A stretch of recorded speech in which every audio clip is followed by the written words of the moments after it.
Hello students, இப்போ நம்ம இதில் பார்க்க போகிறது 7ஆம் வகுப்பு கணிதம் 3ஆம் பருவம் 3வது பாடம் பார்த்தீங்கன்னா இயற்கணிதம்.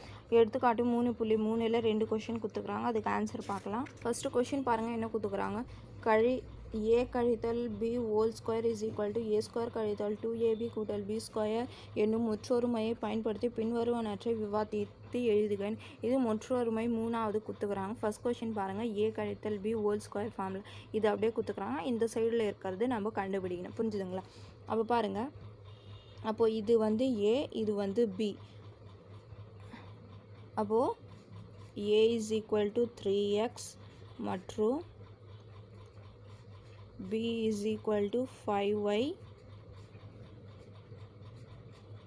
என்பதை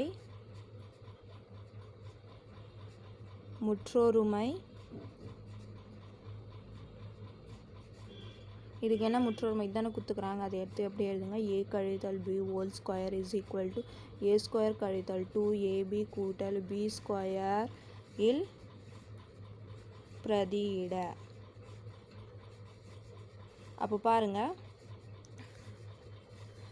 a வந்து என்னது 3x கழித்தல் b வந்து என்னது 5y ஹோல் ஸ்கொயர் வந்துச்சிங்களா. அதுக்கப்புறம் a ஸ்கொயர்னால் 3x ஹோல் ஸ்கொயர் கழித்தல் 2 a என்னது 3x, b என்னது 5y, அதுக்கப்புறம் கூட்டல் b வந்து என்னது 5y ஹோல் ஸ்கொயர். அப்போது இது ஹோல் ஸ்கொயர்னால் பாருங்கள், இது எப்படி எழுதலாம். 3 ஸ்கொயர் எக்ஸ் ஸ்கொயருன்னு வரும் கழித்தல், இது நம்பர்ஸ் இருக்குது, நம்பராக பெருக்கிடுங்க. இது மாறிலி இருக்கிறது, அது தனியாக பெருக்கிடு. அப்போ நம்பராக இருக்கிறது பார்த்திங்கன்னா 2 பெருக்கல் 3 பெருக்கல் 5 xy கூட்டல் இது எப்படி எழுதலாம், 5 ஸ்கொயர் ஒய் ஸ்கொயருன்னு எழுதலாம். அப்போ இது பார்த்திங்கன்னா 9x ஸ்கொயருன்னு வரும். மூணு எவ்வளோ 9 ஸ்கொயர்னால் அத்தனை 2 முறை அதே நம்பரை நம்ம போட்டு போயிருக்கோம். அப்போ 3 9, இந்த எக்ஸ் ஸ்கொயர் அப்படியே வரும், இந்த கழித்தல் அப்படியே இருக்கும். 2 6 6 5 30. அப்போ 30xy கூட்டல் 5 ஸ்கொயர்னால் 5 5 25. அப்போ 25y ஸ்கொயர்.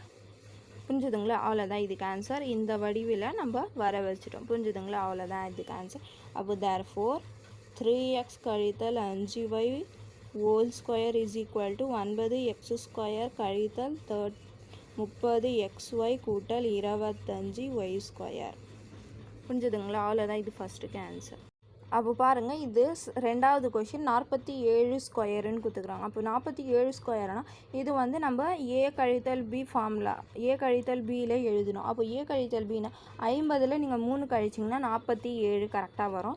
அதனால் அப்போ இது பார்த்திங்கன்னா 47 whole square is equal to 50 கழித்தல் 3 ஹோல் ஸ்கொயருன்னு வரும். அப்போ இது a, இது bன்னு நம்ம எடுத்துக்கலாம். அப்போது பாருங்கள், a இஸ் ஈக்குவல் டு 50 மற்றும் b is equal to 3 என்பதை முற்றொருமை a கழித்தல் b whole square is equal to a square கழித்தல் 2ab கூட்டல் b ஸ்கொயர் இல் பிரதியிட. அப்போது a என்னது 50 கழித்தல் b என்னது 3 whole square is equal to a ஸ்கொயர்னால் 50 whole square கழித்தல் 2 a என்னது 50, b என்னது 3 கூட்டல் b என்னது 3 ஹோல் ஸ்கொயர். அப்போது 50 ஸ்கொயர்னால் 50 2 முறை போட்டு பெருக்கணும். அப்போ 2 முறை போட்டு பெருக்கினீங்கன்னா 2 0 5 5 எவ்வளோ 25. அப்போ 2500ன்னு வரும். அதுக்கப்புறம் கழித்தல் 2 50 100 100 3 300ன்னு வரும். அப்போ 300 கூட்டல் 3 ஸ்கொயர்னால் 3 எவ்வளோ 9ன்னு வந்துடும். அப்போ பாருங்கள், இது கழித்தல் இருக்குது, இது கூட்டலில் இருக்கிறது கூட்டிடுங்க. அப்போ இது கூட்டினீங்கன்னா கூட்டலில் இருக்கிறது, அப்படி இல்லைன்னா ஃபஸ்ட்டு இது கழிச்சிடுங்க, அதுக்கப்புறம் இது கூட்டிடுங்க. அப்போது 2500ல் 300 போயிடுச்சுன்னா 2200 கூட்டல் 9. அப்போ இது 2 கூட்டினீங்கன்னா 2209. அப்போ இதுக்கு ஆன்சர் பார்த்திங்கன்னா இதுதான். அப்போது therefore 47 square is equal to 2209. புரிஞ்சுதுங்களா? அவ்வளோதான் இதுக்கு ஆன்சர் முடிஞ்சிச்சு.